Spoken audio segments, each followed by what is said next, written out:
Disclaimer, the comments made in this video are intended for entertainment purposes only and are not intended to offend anyone. Welcome back, folks. Today we're watching liberals crash and burn in real time, armed only with outrage and feelings, facing logic that hits harder than their safe spaces.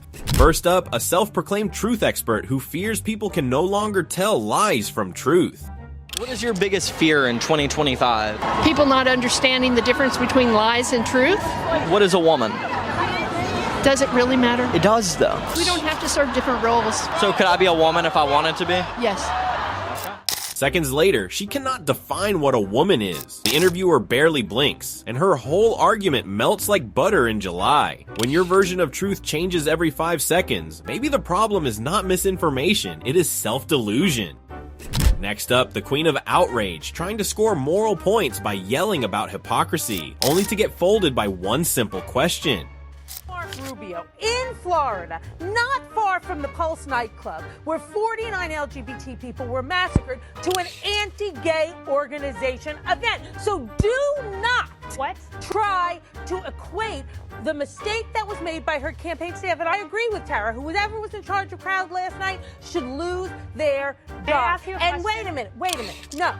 You can't ask me a question. Because you can't answer the question. Oh, you can't ask me a question, honey. I can't answer, so don't even try. What attracted the father of the Orlando terrorist to your candidate? He's a mentally ill individual who ran for president. I get it. Pardon me? What attracted him to your candidate? And your answer was he's mentally ill. His mantra that... Stop smiling and smirking like it's a funny thing. No, his mantra that... Stop smiling and smirking like it's a funny thing. She storms in swinging, but when asked to explain her own side's mess, the logic vanishes faster than her composure. The calm conservative barely says a word, and suddenly the liberal is arguing with gravity itself. Nothing ends a lecture faster than facts delivered politely. Here comes a professional protester who claims she cannot stand to see or hear Charlie Kirk, yet somehow shows up just to see and hear Charlie Kirk. What do you think of Charlie Kirk being here? I think he's an idiot. If you could say one thing to Charlie Kirk, what would it be? I wish that he would stop. Stop what? Everything. Just shut it down. Yes. Just not come to any campuses. Correct. I don't want to look at him. I don't want to hear about him ever again. Then why are you here? I was vaguely curious. Don't want to hear him, don't want to see him, but here to hear and see him. She wants him to stop everything, but cannot even stop herself from attending his event. The interviewer asks one question, and her logic self-destructs. Here's a good one. A proud liberal dad who treats his son turning conservative like it is a family tragedy. Hello guys, my name is Joey. I brought my father with me. He's a very liberal father. Our family's divided.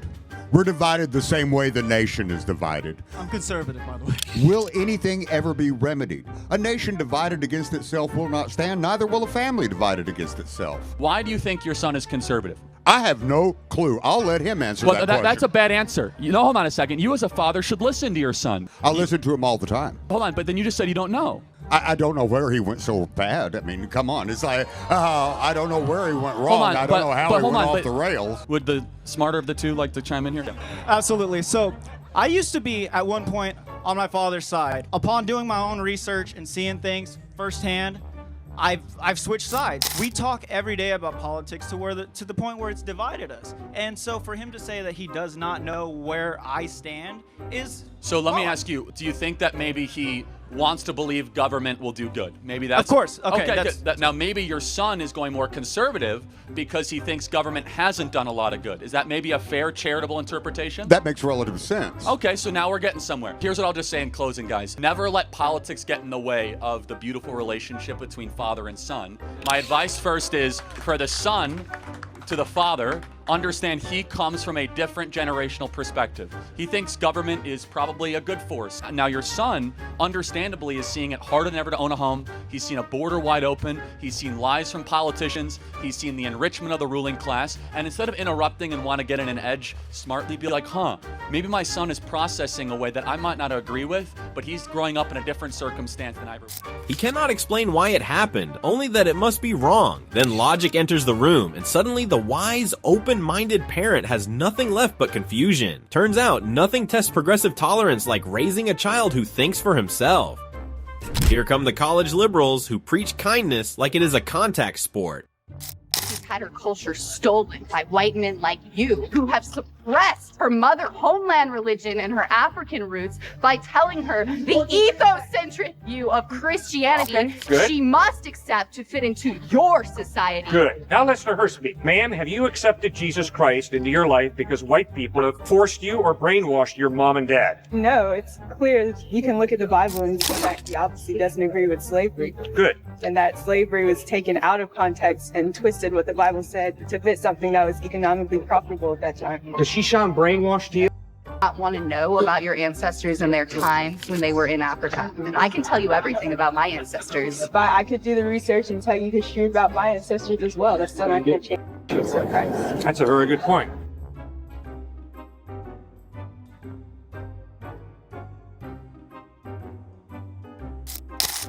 Every word drips with love, delivered at full volume and sprinkled with profanity. The more they yell about compassion, the less of it he seems to have left. The calm guy did not even need to say much. Just standing there was enough to expose the meltdown. Next up, the brave storyteller of liberal TikTok turning customer service into a civil rights movie. Now let's hear from this ma'am with this stirring story, which I'm sure is 100% true. I was at work and a customer called me sir, and I said, sir, actually it's a ma'am. And then everyone around started clapping, and the guy who said it actually got arrested. And then he was sentenced to death. In their world, being called sir leads to instant arrests and thunderous applause from imaginary co-workers. It is activism by fanfiction, powered by delusion and dyed hair. The only thing more creative than the story is how confidently it is told. This time, another proud warrior of liberal academia trying to sound profound with borrowed Twitter takes. That, overturn Roe v. Wade, rescinding the right to get an abortion back to the state, leading like I think it should be state by state. Of abuse. Okay, why? That's fine. I think if everyone in a state wants something, go ahead and have it. So if everyone in Alabama wanted slavery back, you'd be okay with that? Sure. If everyone in the state wants it, go ahead. What do I? All right. Well, let's go next topic. Well, it's like these questions are so funny because these questions are so funny because they're meant to trap you. I'm getting nervous. I just want to clarify. Yeah. You understand that that was the same argument that the Confederacy upheld, right? So do you wish that the Confederacy won the war because according to your worldview, the Union impeded upon the state's ability to legislate? No, but it's an irrelevant argument. No, so you're glad that the Union won? This is what I'm saying. All these things it's like you're phrasing it in a way where it's like, I could be like, yes, obviously no. Like, I'm not some like psychopath. Like, I live in LA. I'm not some crazy right-wing person. So now you're saying it's psychotic to say that. But if everyone in the state wants something, sure, let them have it. Okay, so you agree with the No one's Confederacy. voting to bring back slavery now. Oh, So cool. I 10 just crazy want to people in a clarify. state? You agree with the Confederacy? No. But the articles of the Confederation. All right, we have to move on. We got a limited time here. These gotcha moments don't work on me. I'm not a like. Okay, it's Emily, not don't get upset. Don't get upset. She drops states' rights and slavery like she's auditioning for a college debate trophy, but the logic collapses faster than her argument. The moment real questions hit, the confidence fades, and all that is left is another liberal caught tripping over her own moral script. Here we have the scholar of surface-level activism who believes shouting about systems is smarter than fixing them. Why do you pick and choose certain protests and certain gatherings to go against? Again, they all have a right to protest, to be Yes, clear. yeah. But if you're protesting something stupid, I'm going to criticize you. Like, how about this? Instead of protesting against systemic racism, why don't you go protest to put dads back in the home? I think that's pretty stupid. It's stupid to go put dads back in the home? Yes. Why? No, tell me. That's because so that's interesting. not I feel like to protest, it has to be something more systemic. The Oh, whole point okay. of No, this is interesting. So instead of actually improving your life, you should go protest and dads scream. back in the home is a pretty individual issue, and that's not how you create change in a widespread audience. Bingo. That's what makes conservatives different than leftists, is that we think the true revolution should happen at home. But that only affects you. Exactly, because that's what you can control. What we have turned into is a country that worries far more about other people's problems than their own problems. Where has the emphasis been on stop doing certain behaviors that are obviously bad for you and therefore bad for society? Yeah, okay, that makes sense. To him, responsibility is oppression and logic is offensive. But when confronted with a little common sense, the grand theory of everything is systemic collapses faster than his argument. Another proud moment where feelings met facts and waved the white flag. Next up, the intellectual giants who swear America is the worst place on earth until someone offers them a free ticket to leave. Is America the greatest country in the world? Absolutely not. If you were offered a one-way ticket to leave the country, never come back, but it's all expenses paid, would you accept that offer? I don't think that I would leave. I wouldn't leave either. Suddenly, the oppressed become very comfortable patriots. Turns out complaining about the country is much easier when you know you are never actually going anywhere. In this next clip, the campus intellectual thinks science changes depending on how loudly you express your feelings. I have a personal question for you. Are your beliefs about abortion and life and conception, does that have anything to do with your personal religious beliefs? Your belief that life begins at conception, that is not shared by a lot of people. It's not shared by me. It's not shared by any of my friends. So I'm asking you, why should your moral belief be the end all be all and make the law and take away the right to a clean, safe abortion for women to have? And the fact that you can sit here and say that the rapist baby, the seed, or whatever you want to call it, the baby that's still in your belly and that it's not born yet, that you should be forced to have that, it's disgusting. Your argument, it is not that it's not a human being or that's living, because that's flat out denying biology. We know it's living and we know it's a human being. What else? What you're arguing is that child doesn't have the same right to life as his or her mother. Can I ask my question No, now? you can get behind the line. Back the line. You can sit here and you can like get in the try back and of the line. create She's been this waiting argument patiently. In her world, biology is offensive and facts are just suggestions. She lectures about my truth until real logic walks in and ruins the mood. Nothing defeats a modern activist faster than reality spoken calmly. Here we have liberal scholars who think morality is negotiable as long as it feels right. So your argument again, what I was pointing to, you haven't actually responded to yet, is that you were saying because it's not a fully developed human, we can kill it. So I'm saying to you, and you haven't responded yet, what? How about the 8-year-old child, 5-year-old child, or 12-month-old child? Can we kill them? They're not fully developed. It's fully viable outside of a human body and doesn't need a human body to take care of it and fully nurture it. So very clearly different things that you're trying to equate, but they're not the same. I can promise you this. My daughters, they're twins. Nora and Piper are fully dependent upon me to care for them. Are they inside a human body that is being fed by its blood flow? Location. Is it? No, is it? So your argument now is different. It's not development. It's where it's located. So your argument is we can kill humans. Age of development, you don't longer have to sustain off another person. Okay. If your child was kicked out to the street, somebody would take them in, and they don't need your. They are not dependent on your human biological. If you die, your kid can survive. I promise you that my twin girls, they're fully dependent upon us. For them, ethics bend to personal opinion and logic is just a suggestion. She rants about fairness and justice until a simple question hits, exposing every contradiction. Suddenly, all her careful indignation evaporates, and the smug activists meet the cold, hard wall of reality. Next up, a self-proclaimed expert on systemic everything, trying to educate Charlie Kirk about racism. LBJ was a racist. He was an old white man. Are all white people racist? I would say that I think white people have an implicit bias. Do you understand how racist it is to think that all white people are racist? We don't experience. She tries to rewrite history with feelings until Charlie Kirk calmly steps in and asks one simple question that flips her logic upside down. His composure does more damage than any argument could. Nothing silences a liberal lecture faster than reason spoken without rage. Here we have the street genius who just shattered an entire gender studies seminar in a few seconds. Would you rather date a liberal or an illegal immigrant? A legal immigrant. They're gonna listen. Why do you say that? Because they don't listen, they get out the country. So yeah, the legal immigrant, she gonna cook, she gonna clean. Man, yeah, give me one right now. Yes. The liberal woman ain't gonna wanna listen. They hard-headed. I don't know. Man, illegal immigrant any day. He did not hesitate. He chose peace of mind. While liberal women are busy debating oppression, this man is choosing sanity, a rare display of wisdom in a world allergic to logic.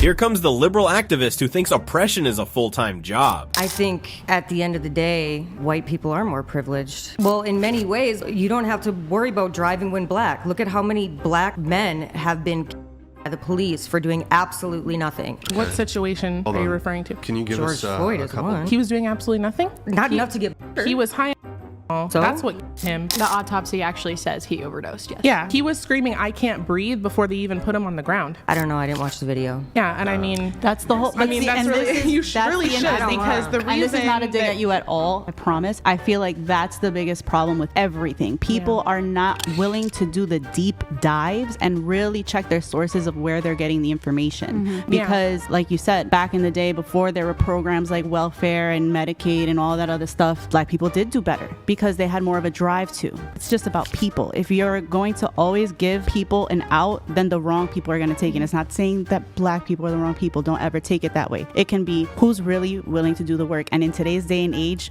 not many people are. In her universe, every white person is born with a cheat code and every statistic is negotiable. She lectures about systemic privilege until someone casually drops actual facts. Suddenly, all that moral outrage looks more like a poorly rehearsed monologue. Reality has a way of showing up uninvited.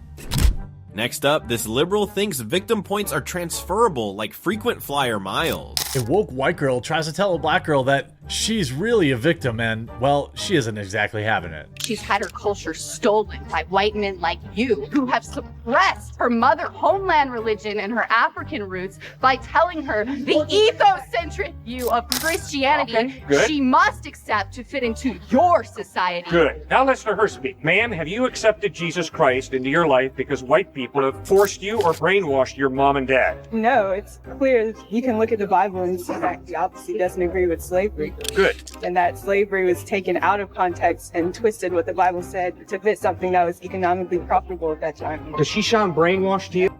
I want to know about your ancestors and their time when they were in Africa. And I can tell you everything about my ancestors. But I could do the research and tell you history about my ancestors as well. That's not going to change the truth of Christ. That's a very good point.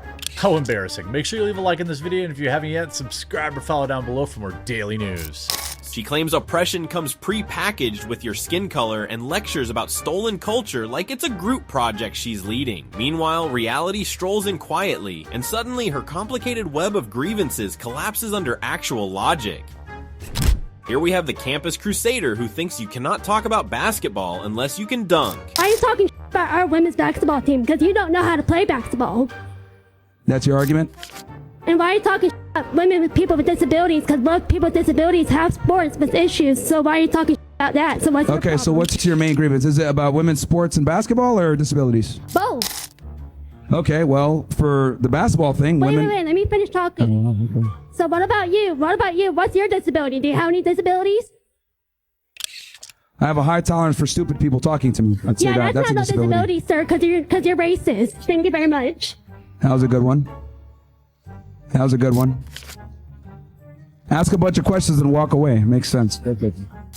She moves from sports to disabilities to racism in under 30 seconds, like she is speed running Oppression Olympics. Then comes her big finish, calling the guy racist for existing. He stays calm, she storms off, and her argument collapses right behind her.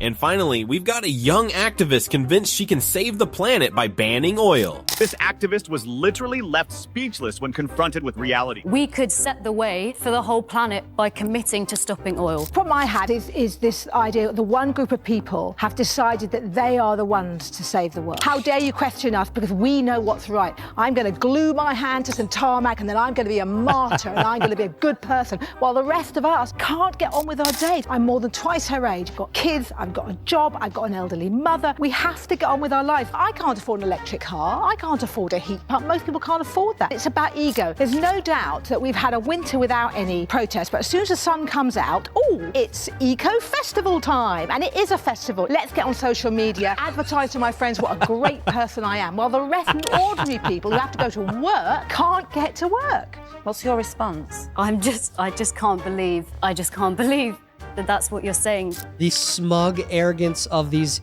fools. Oh, I can't stand them. I cannot stand them. Oh yes, this lady nailed it with shutting down roads and gluing yourself to tarmac is exactly how ordinary people achieve climate salvation. Suddenly, caring about the planet looks less like heroism and more like an ego-fueled Instagram festival. And just like that, liberal logic meets cold, hard reality and loses. We laughed, we cringed, we watched hypocrisy get called out in real time. Hit like, share, and subscribe because the next liberal meltdown is always right around the corner.